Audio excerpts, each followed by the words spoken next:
ETF index mutual funds నేర్చుకుని stock మార్కెట్లో రాణించాలనుకుంటున్నారా? వెంటనే ఈ నెంబర్కి కాల్ చేయండి. నమస్తే, వెల్కమ్ టు సుమన్ టీవీ. ప్రస్తుతం మనతో పాటు ఉన్నారు అనలిస్ట్ నంది రామేశ్వరరావు గారు. నమస్తే సార్. సార్, ఇప్పుడు టీసీఎస్, ఇన్ఫోసిస్, విప్రో ఈ ఐటీ ఎంప్లాయీస్కి ఈ లే ఆఫ్స్ అనేవి, అంటే రెసిషన్ అనేది ఎందుకు వస్తుందో అంటారు సార్? ఇట్లా అనేకమైన రీజన్స్ ఉన్నాయి. ఇది ప్రస్తుతం ఉన్న సమయంలో చాలా కష్టమైన పరిస్థితుల్లో ఉన్నాం. ఎవరికి ఎప్పుడు జాబ్ తీసేస్తారు, ఎవరికి ఎప్పుడు పింక్ స్లిప్ ఇస్తారు అనేది ఎవరికీ తెలియదు. ఇవాళ నైట్ వరకు బాగుంటే నువ్వు రేపు పొద్దుట ఆఫీస్ వెళ్ళేసరికి లోనికి కూడా పర్మిషన్, గేట్లో నీ చెక్, నీ రిజిగ్నేషన్ ఉండి పంపించేస్తారు. సడన్ గా ఇచ్చేస్తారు. వాళ్ళు రీజన్స్ లేదు, నా ప్రాబ్లం. మేనేజర్ కూడా మీకు అందుబాటులో ఉండడు, టీమ్ లీడర్ అందుబాటులో ఉండడు. మాట్లాడు, గేట్ సెక్యూరిటీ ఆపుతాడు, నేను తీసేశారు, నీ పింక్ స్లిప్, నీ బ్యాలెన్స్ అమౌంట్ తర్వాత ఇస్తామని. అది ఒక దారుణమైన సిచ్యువేషన్. బట్ జనరల్గా స్కిల్ ఉన్న వాళ్ళకి ప్రాబ్లం ఉండదు, స్కిల్ లేని వాళ్ళకి ఇలాంటి ప్రాబ్లం. ఎందుకంటే ఏ కంపెనీ తీసుకున్నా 20% of the employees will contribute to 80% of the turn over. అట్లానే 80% of the employees will contribute to 20%. ఇది 80% ఉన్నాడా 20% ఉన్నాడు, దాన్ని బట్టి 20% ఎంప్లాయీస్ ఉంటే ప్రాబ్లం ఉండదు, 80% ఉంటే ఎనీ టైం తీసేవచ్చు, బంతాట అన్నట్టు ఉంటుంది.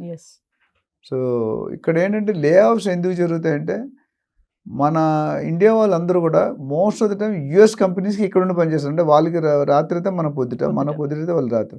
వాళ్ళ టైంలో మన దగ్గర మన నైట్ డ్యూటీలు పడతాయి. మనకి వాళ్ళు ఇప్పుడు అమెరికాకి మనకి 12.5 hours తేడా ఉంది. So plus most of them are backend jobs. కొన్ని డెవలప్మెంట్ ఉన్న ప్రొడక్ట్ ఉన్న, కొన్ని సర్వీస్ ఉన్నాయి. ఇప్పుడు డెలాయిట్ ఇవన్నీ కూడా సర్వీస్ ఓరియంటెడ్. సో ఇక్కడ ఏమవుతుందంటే, కంప్యూటర్లో అనేది మేము చదువుకున్నప్పుడు, నేను కంప్యూటర్ అప్లికేషన్లో చేశాను, పీజీడబ్ల్యూలో చేసినప్పుడు. మేము చదువుకున్నప్పుడు ఫోర్ట్రాన్, పాస్కల్, సి లాంగ్వేజ్ ఇవి ఉండేవి. మేము బయటకు వచ్చేసరికి దాని డిమాండ్ పడిపోయింది, మాకు తెలియలేదు. అంటే అర్థం ఏంటి, what I'm trying to tell is, కంప్యూటర్స్లో ఉన్న వాళ్ళు every day, every moment the skill have to be upgraded according to the technology being done. అమెరికాలో 10 సంవత్సరాల ముందు వాడిన టెక్నాలజీ మనకు కొత్త టెక్నాలజీగా వస్తుంది. అంటే వీఆర్ 10 years బ్యాక్, బట్ ఇప్పుడు కొద్ది తగ్గింది. సో మనం ఒకప్పుడు జావా చేస్తే పెద్ద ఇది, తర్వాత జావా ప్లస్ అని వచ్చింది, జావా ప్లస్. దాని తర్వాత ఇప్పుడు చాలా అదర్ ఎడిషనల్ ప్రోగ్రామ్ ఇటు జావా చేసినట్టు తీసుకోవట్లే, చాలా ప్రోగ్రామ్స్ వచ్చేసాయి. జావాలోనే 10 ప్రోగ్రామ్ ఉన్నాయి. అట్లనే పైథాన్, అంతమంది పైథాన్ చేసేవాళ్ళు. పైథాన్తో పాటు full stack development, front end, back end, రకరకాల, మనకు అన్నీ తెలియవు, కొన్ని వరకు చెప్తున్నా. సో ఇవన్నీ కూడా కొంతమంది స్టూడెంట్స్ ఆ పేర్లే తెలియదు, మీనింగే తెలియదు.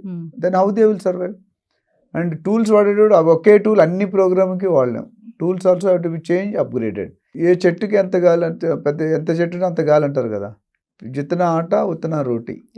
సో ఇవాళ 2025లో బయటకు వచ్చిన స్టూడెంట్ 2026లో అవుట్డేటెడ్ అయిపోతుంది కోర్స్. అంటే సార్, ఐటీ జాబ్లో ఉన్న వాళ్ళు ప్రతిరోజు అప్గ్రేడ్ అవుతూ ఉండాలంటారా? ప్రతి డిపార్ట్మెంట్ ఐటీ మన హైలైట్ అవుతుంది, ఏ సెగ్మెంట్లో ఉన్నా. ఇప్పుడు ఒకప్పుడు అడ్వర్టైజ్మెంట్ ఉండేది కాదు, అడ్వర్టైజ్మెంట్లో అయితే రిఫరెన్స్ వచ్చేవి కాదు. ఇప్పుడు ఏంటంటే అంత సోషల్ మీడియాలో జరిపేస్తున్నారు కదా. ఇప్పటికీ కొంతమంది సోషల్ మీడియా వాడట్లేదు, టెక్నాలజీ తేడను. ఇప్పుడు ఇందాక మీరే ఎగ్జాంపుల్ చేశారు, పాస్టర్లో పెట్టారు, చెప్తున్నా. సో అలాగే మీరే కాదు, చాలామంది ఆ విధంగా ఆ పరిస్థితి. ఎందుకంటే ఇక్కడ ఫేక్ సర్టిఫికేట్స్, ఇల్లీగల్ దొంగ సర్టిఫికేట్స్, ఫేక్ సర్టిఫికేట్స్ పెట్టి జాబ్కి వెళ్ళిపోవడం, కన్సల్టెంట్ డబ్బులు ఇంత మాట్లాడు, కన్సల్టెంట్ డబ్బులు తీసుకోవడం, బండి తోసడం, వాడు అక్కడ లేకచాట్లు పెట్టడం. మొన్న యూకేలో ఒక అబ్బాయి రోడ్డు మీద పడేశారు, ఇక్కడికి వెళ్ళి 2 నెలల నుంచి తీసి పెట్టేశారు. ఆయన దగ్గర 5 లక్షలు తీసుకెళ్ళంట, 5 లక్షలు నెల రోజులు ఖర్చు పెట్టాడు. అయిపోయిన తర్వాత ఒక వీడియో పెట్టాడు, అక్రమంగా నన్ను ఇలా చేశారని. పోలీసు ఎవరో చూసి రెస్పాండ్ అయ్యారంట. ఆయన 3 నెలలు జీతం లేకుండా, ఇల్లు లేకుండా రోడ్డు మీద బతికాడంట. అది చాలా దారుణం, ఇట్స్ నాట్ కరెక్ట్.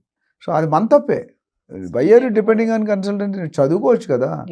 ఎవరి పేరు ఇప్పుడు ఎస్పెషలీ లే ఆఫ్స్ ఎక్కడ వచ్చాయంటే, కరోనా టైం నుండి బాగా స్టార్ట్ అయినాయి.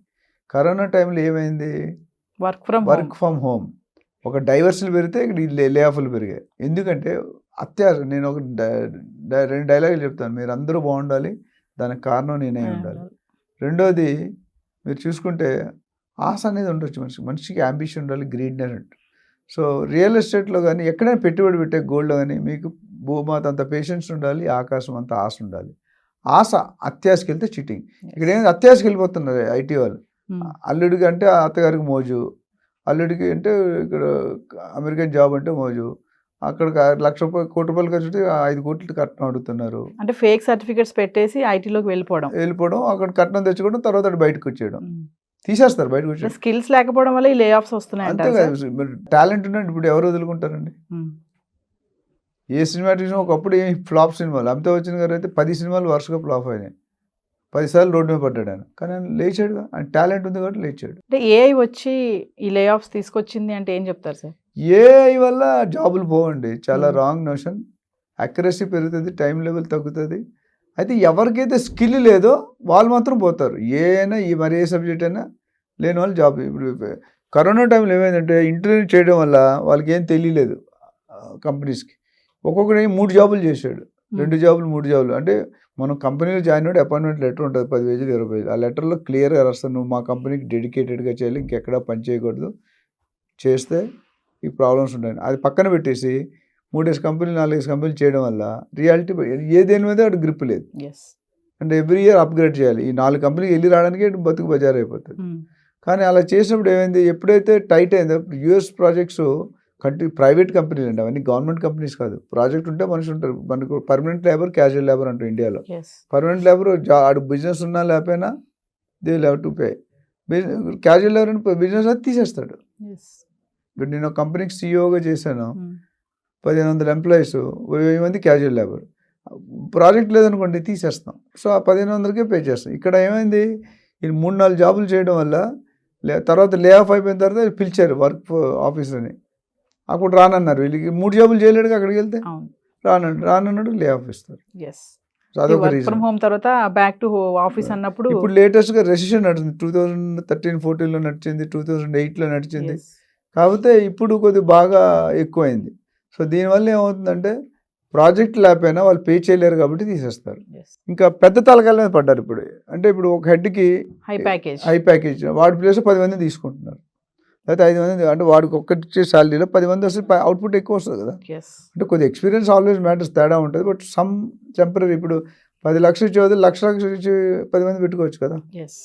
జాబులు లేని 1,00,000-2 లక్షలు చేరిపోతారు. అంటే సార్ ఫైనల్లీ ఇప్పుడు మనం అబ్రాడ్లో చూసుకుంటే కూడా ఈ లే ఆఫ్స్ అనేవి మనం చూస్తూనే ఉన్నాం. ఆ ఇంపాక్ట్ మరి మన మీద కూడా ఇక్కడ కూడా పడుతుంది అంటారా? డెఫినెట్గా పడుతుంది. ఇప్పుడు ఇండియా వాళ్ళే ఎక్కువ వెళ్తున్నారు అన్నాం. మెక్సికన్స్, చైనీస్, ఇండియన్స్ ఎక్కువ contribution of that. Last time 2.45 lakhs ఫిగర్లు మాట్లాడుకున్నాం కదా.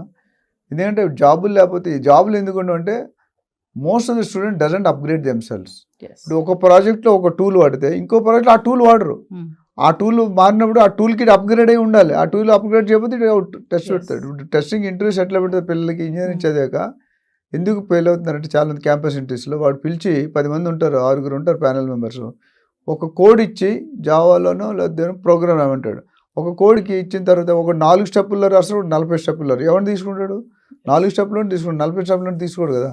అంటే ఆ స్ట్రాటజీ ఎలా ఉంది, వాడు కాన్ఫిడెన్స్ ఎలా ఉంది, వాటి స్మార్ట్నెస్ ఎలా ఉంది, అవన్నీ చూస్తారు. అప్పుడే వాళ్ళు కమ్యూనికేషన్ ఎట్లా. ఒక ఫారెన్ మల్టీనేషనల్ కంపెనీస్లో 10 నుండి 13 రౌండ్స్ ఆఫ్ ఇంటర్వ్యూస్ ఉంటాయి. 12 రౌండ్లు ఇంటర్వ్యూ కరెక్ట్ చేసి ఒక రౌండ్ తప్పు చేస్తే తీసేస్తారు, అని తీసుకోరు. యాంపుల్ ఆఫ్ ఇంటర్వ్యూస్ నేను చాలామంది చూసాను కదా. ఇంటర్వ్యూ మినిమం 6-7, అమెజాన్ అనేది 7-8 రౌండ్స్, గూగుల్ అయితే వేరు, టెస్లా అయితే వేరు. మా కజిన్ బ్రదర్ టెస్లా మొన్న చెప్తున్నట్టు 13 రౌండ్స్ ఆఫ్ ఇంటర్వ్యూస్ ఉంటాయి. ఆ 13 రౌండ్లో రకరకాలుగా నేను టెస్ట్ చేస్తారు. Spontaneous, confidence, body language, communication, convincing, strategy, HR round, personal round, group discussion, చాలా ఉన్నాయి. ఇవన్నీ తెలియదు చాలా మందికి. Rome is not in built one day అని చెప్పాం. సో ఎవరైతే day to day skills upgrade చేసుకుంటారో, ఎప్పటికప్పుడు మారుతుంటాడో, మారుతున్న ప్రపంచంతో మనం మారాలి. నేను ఇంతే, నా బతికింతే, నేను ఒక మోనార్క్ అంటే నోబడీ కెన్ హెల్ప్. అంటే స్కిల్స్, టాలెంట్స్ లేకపోవడం వల్ల ఈ రెసిషన్స్ జరుగుతున్నాయి. అంతే ఇల్లీగల్ ఇమ్మిగ్రేషన్ వెళ్ళిన వాళ్ళు, ఫేక్ సర్టిఫికేట్ వెళ్ళిన వాళ్ళు, దొంగ సర్టిఫికేట్ వెళ్ళిన వాళ్ళు, మేనేజ్ చేసుకొని వెళ్ళిన వాళ్ళు అక్కడ దొరికిపోతారు. సో అవన్నీ లేకుండా స్ట్రైట్ వరకు వెళ్తే వాళ్ళకి ఏం ఎఫెక్ట్ ఉంటుందండి. You go study, meet their standards, అప్పుడు ప్రాబ్లం లేదు.